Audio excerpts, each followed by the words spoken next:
Bulletin का आगाज अहम खबर के साथ। इलेक्शन कमीशन ने PTI intra party election case की समाअत आज होगी। पीटीआई के वकील बैरिस्टर अली जफर दलाइल मुकम्मल करेंगे। सिकंदर सुल्तान राजा की सरबराही में 5 रुकनी बेंच केस की समाअत करेगा। इलेक्शन कमीशन में PTI intra party election case की समाअत आज होगी। वकार सैयद इस्लामाबाद से हमारे साथ मौजूद हैं। वकार, बताइएगा समाअत का आगाज कब होगा? जी बिल्कुल, पीटीआई इंट्रा पार्टी इंतखाबात को कलअदम करार देने से मुतल्लिक 14 दरख्वास्तें जो इलेक्शन कमीशन को मौसूल हुई थी, उस पर आज पीटीआई के वकील सेनेटर बैरिस्टर अली जफर जो है वो दलाइल देंगे। इससे कबल जो जुमरात को उनकी जानिब से जो इलेक्शन कमीशन के सामने दलाइल दिए गए थे और उसमें ये कहा गया था कि जो पार्टी आइन है उसके मुताबिक जो चेयरमैन का इंतखाब है उसके लिए कागजात नामजदगी तो जमा कराए जा सकते हैं, ताहम जो इससे नीचे बाकी होते हैं उसके लिए बाकायदा तौर पर पैनल की शक्ल में जो इंतखाबात लड़ना जो है वो लाजिम होता है। लिहाजा जो दरख्वास्त गुजार हैं ये इनफरादी हैसियत से कोई जनरल सेक्रेटरी और कई दीगर नशिस्तों पर जो है वो इंतखाब लड़ना चाहते थे, जबकि इनके पास बाकायदा तौर पर कोई पैनल भी नहीं था, तो लिहाजा ये इंट्रा पार्टी इंतखाबात नहीं लड़ सकते थे। जबकि जो बैरिस्टर गौहर अली खान है जो चेयरमैन पीटीआई हैं, उनकी जानिब से भी जो है वो इलेक्शन कमीशन को बताया गया है कि पाकिस्तान तहरीक इंसाफ के पास तकरीबन 8.5 लाख के करीब जो रजिस्टर्ड वोटर्स हैं, जो एक्टिव वोटर्स हैं, उनकी फहरिस्त मौजूद है। ताम ये जो दरख्वास्त गुजार है वो इसमें शामिल नहीं, लिहाजा इनकी जो इस्तदा है वो मुस्तरद की जाए और पीटीआई को फिल फोर जो है वो पार्टी टिकट के लिए जो है सर्टिफिकेट जी ठीक है। वकार सैयद हम इस्लामाबाद से अपडेट किया, आपका शुक्रिया। मुस्लिम लीग नून के पार्लिमानी बोर्ड का 12वां इजलास आज होगा। कायद नून लीग नवाज शरीफ और शहबाज शरीफ इजलास की सदारत करेंगे। इजलास में सूबा सिंध से ताल्लुक रखने वाले उम्मीदवारों के इंटरव्यूज किए जाएंगे। Deputy bureau chief Lahore Hasan Raza हमारे साथ मौजूद हैं। हसन, बताइए। बिल्कुल, पाकिस्तान मुस्लिम लीग नून की इंतखाबी तैयारियों का सिलसिला जारी है और पाकिस्तान मुस्लिम लीग नून अपने इंतखाबी उम्मीदवारों को टिकटें देने की हतमी तजावीज़ पर गौर का अमल जारी रखे हुए है और मुस्लिम लीग नून के मुख्तलिफ इजला में उम्मीदवारों के नामों पर हतमी गौर के लिए पार्लिमानी बोर्ड का 12वां इजलास मुस्लिम लीग नून के कायद मोहम्मद नवाज शरीफ की सरबराही में कुछ ही देर बाद शुरू हो जाएगा और इस इजलास में सुबह सिंध से ताल्लुक रखने वाले उम्मीदवारों के आज इंटरव्यूज किए जाएंगे। सुबह सिंध से कौमी असम्बली और सूबाई असम्बली की मुस्लिम लीग नून की टिकट के ख्वाहिशमंद उम्मीदवारों के इंटरव्यूज के लिए उनको मदऊ किया गया है और इस इजलास में मरियम नवाज और मुस्लिम लीग नून सिंध के सदर बशीर मेमन समेत दीगर सीनियर रहनुमा भी शरीक होंगे।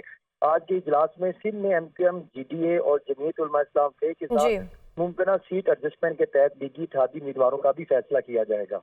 जी ठीक है। Deputy bureau chief Lahore Hasan Raza ने हमें अपडेट किया, आपका शुक्रिया। आगे बढ़ते हैं। पंजाब और खैबर पख्तूनख्वा में धुंध के डेरे हद निगाह इंतहाई कम।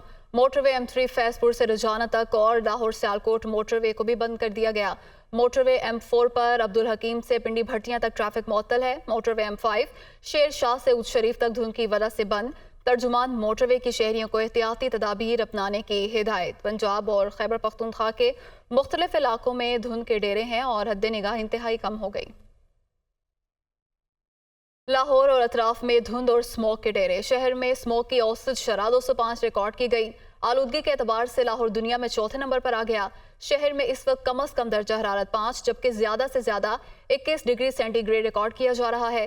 धुंध की वजह से मोटरवेज को भी कई घंटे बंद करना पड़ा। मजीद जानते हैं जैन अली से।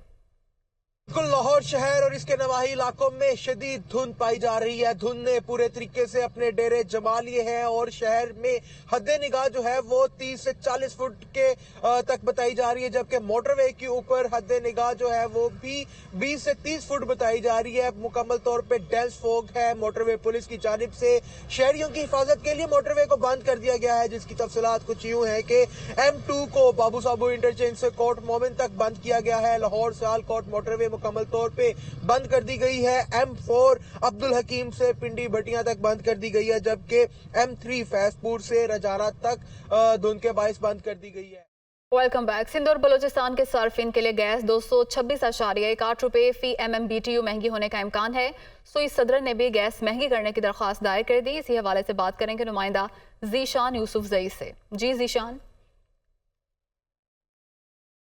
देखिए अस्मा, अभी ओगरा कुछ ही देर बाद सुई सदरन की दरख्वास्त पर समाअत करेगा। ये रेवेन्यू शॉर्टफॉल का दरख्वास्त है और सुई सदरन को इस वक्त 47 अरब 77 करोड़ रुपए के रेवेन्यू का शॉर्टफॉल है। इसी को मद्देनज़र रखते हुए उन्होंने ओगरा में एक दरख्वास्त दायर की थी। इसी से पहले SSGCL ने भी दरख्वास्त दायर की थी।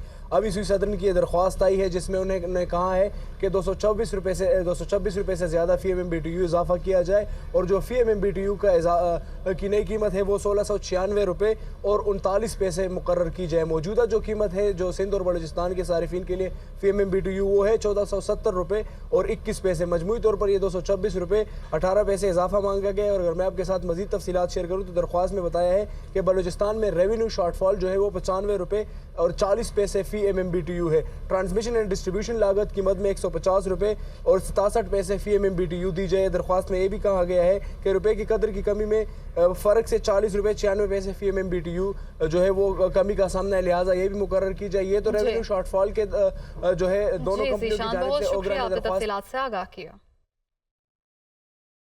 Chief secretary Sindh doctor Fakhar Alam से सूबाई इलेक्शन कमिश्नर शरीफुल्ला की मुलाकात। आइंदा आम इंतखाबात में इंतजामात के हवाले से तबादला ख्याल। इलेक्शन के पुरअमन इनेकाद के लिए तमाम तैयारियां की गई हैं। बिलाल नसीर हमें अपडेट करेंगे। जी बिलाल।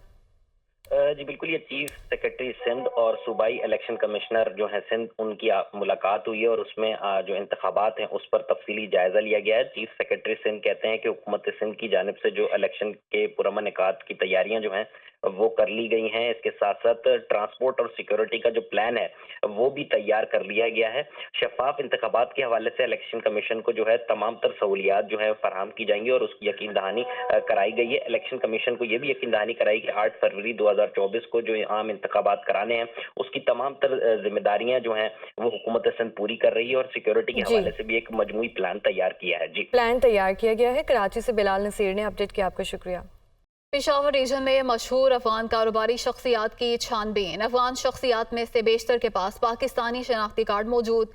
पेशावर रीजन में गैर रजिस्टर्ड 56 अफगान शहरी बड़े कारोबार से मुंसलिक हैं। पेशावर रीजन में 22 बड़ी अफगान कारोबारी शख्सियात ने पाकिस्तानी शनाख्ती कार्ड हासिल कर रखे हैं और रीजन में 31 बड़े अफगान कारोबारी शख्सियात रजिस्टर्ड कारोबार से भी वाबस्ता हैं। दस्तावेज के मुताबिक 31 अफगान कारोबारी शख्सियात पाकिस्तानी शहरियों के नाम से कारोबार कर रहे हैं और गैर रजिस्टर्ड अफगान ताजिर कॉस्मेटिक्स, कालीन, जूस शॉप, कुतुब खाने, होटल और दीगर कारोबार से मुंसलिक हैं। पेशावर में गैर कानूनी अफगान मुल्क के दीगर शहरों और दुबई में भी कारोबार से वाबस्ता हैं। इसी हवाले से मजीद तफसीलात जानते हैं नुमाइंदा आमिर जमील से। जी आमिर जमील, बताइएगा क्या मामला है ये? बिल्कुल, देखें, अफगान कारोबारी अफराद के नाम पर गैर रजिस्टर्ड कारोबार की जो तफसील थी वो दुनिया न्यूज ने हासिल कर ली है और इस हवाले से कई पाकिस्तान के सिक्योरिटी इदारे जो थे वो तफ्तीश कर रहे थे और अब उनकी रिपोर्ट के मुताबिक अफगान शख्सियात में से बेशतर ने पाकिस्तानी शनाख्ती कार्ड बनवाए हुए हैं, जबकि पेशावर रीजन में गैर रजिस्टर्ड 56 अफगान शहरी हैं जो कि बड़े कारोबार में मुंसलिक हैं, जबकि इसी रीजन में 22 बड़े अफगान कारोबारी शख्सियात ने पाकिस्तानी शनाख्ती कार्ड भी हासिल किए हुए हैं। 31 बड़े अफगान कारोबारी शख्सियात रजिस्टर्ड कारोबार से वाबस्ता है। रिपोर्ट के मुताबिक 31 अफगान कारोबारी शख्सियात पाकिस्तानी शहरियों के नाम पर कारोबार कर रहे हैं। इसी तरीके से गैर रजिस्टर्ड अफगान ताजिर कॉस्मेटिक्स, कालीन, जूस शॉप, कुतुब खाने और दीगर कारोबार से मुंसलिक। जी आमिर जमील, बहुत शुक्रिया, आपने तफसीलात से आगाह किया।